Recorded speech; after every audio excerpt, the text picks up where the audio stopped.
Do you guys like a good haunt? Well, do I have one for you today? Listening to Joe Rogan's podcast, he was talking to Sam and Colby about their experiences, their first experiences of paranormal activity, and it's on the Queen Mary. They talk about the room they stay in is room B340. That room, evidently there's some things happened in the past that may or may not have attributed to it. There's nothing fully documented that I've been able to find, but my brief little bit of research, I came across a few articles. This one article I came across is very, very intriguing here. I want to share it with you guys here. So without further ado, let's jump into this guy here. So this article was wrote April 19th, 2018.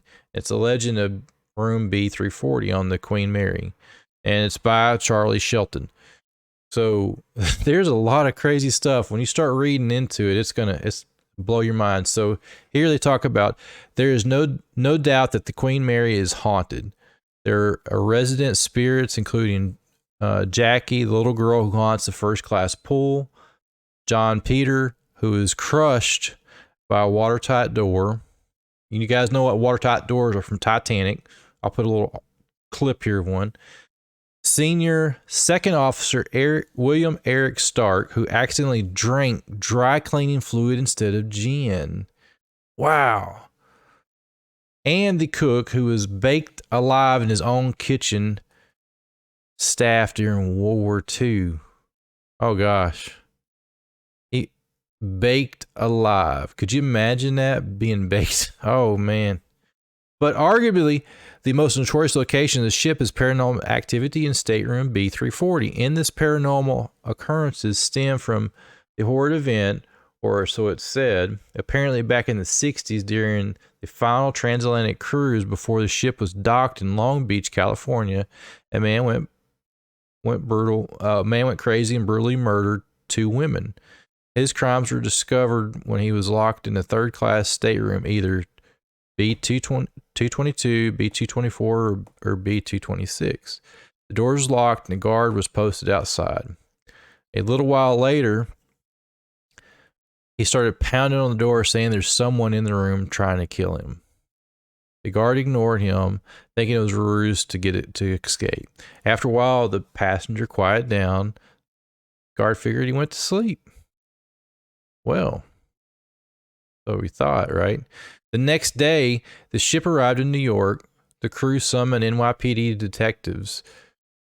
When they arrived to apprehend the murderer, they opened the door to the stateroom. They found the man had been ripped apart.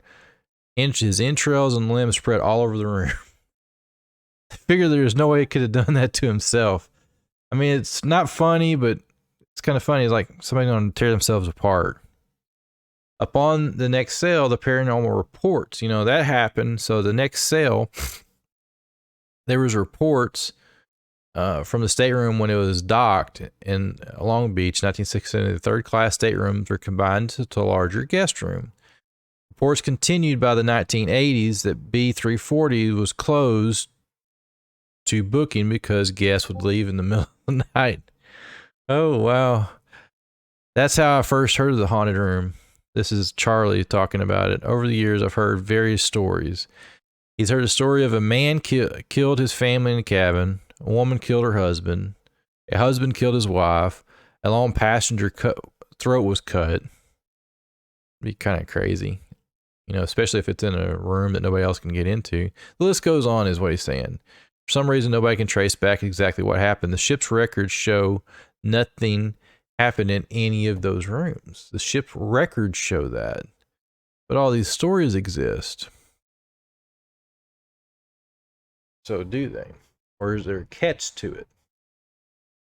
I think there's a catch to it. It's got to be a catch to it. Everybody likes a good horror story, right? Or something scary, spooky. But there's got to be a catch. There's always a catch to it. According to Nicole Strickland, her book, Spirited Queen Mary, the legend of B340 was invented in the 80s or the early 90s by employees at the Walt Disney Company, which owned the hotel at the time. A few of the cast members wanted to scare guests who were asking about one of the unfinished rooms that was unavailable for booking due to renovations. So they started a rumor. As a legend, so was born. So did we just figure out that this whole thing was just basically Walt Disney employees creating a story? Maybe wanting to make a haunted mansion ship? I mean, what would you think? Or you think they would create that to, was it just a spur of the moment joke at people, or was there planning behind it to, maybe drive interest in people when it comes to the ship? I don't know. Nobody would know. Only the people who know would be the people that told the passengers first. If the tales are true, then unbridled psychotic throughout energy would charge the room to cause manifestations of nomadic spirits that, to me, is even cooler than haunted. But whatever happened in the room, give it a spiritual being. There are real activities in there now. Covers have been reportedly pulled off guests while asleep. Clothes hangers rattled.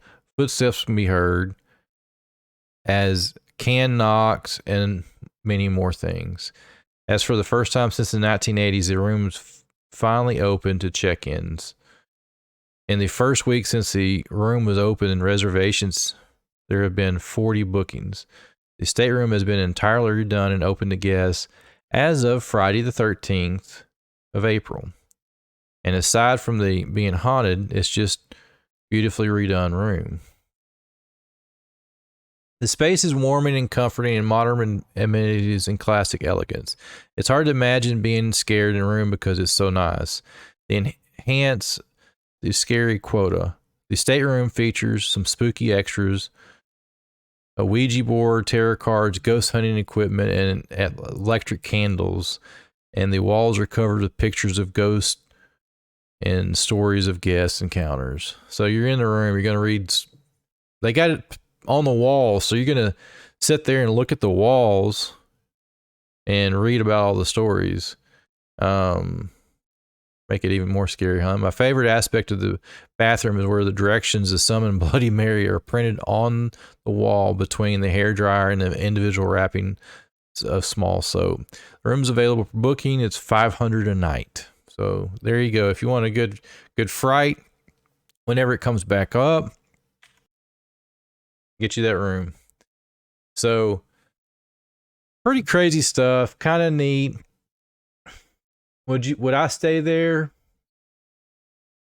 No, I mean, it'd be neat to go see, but I don't think it's worth the $500 to stay in the room. I like to see stuff. I like history. And I think walking in a ship like that, you're walking into the past. And it's great to see the things of the past history. So without further ado, thank you guys for checking out this video.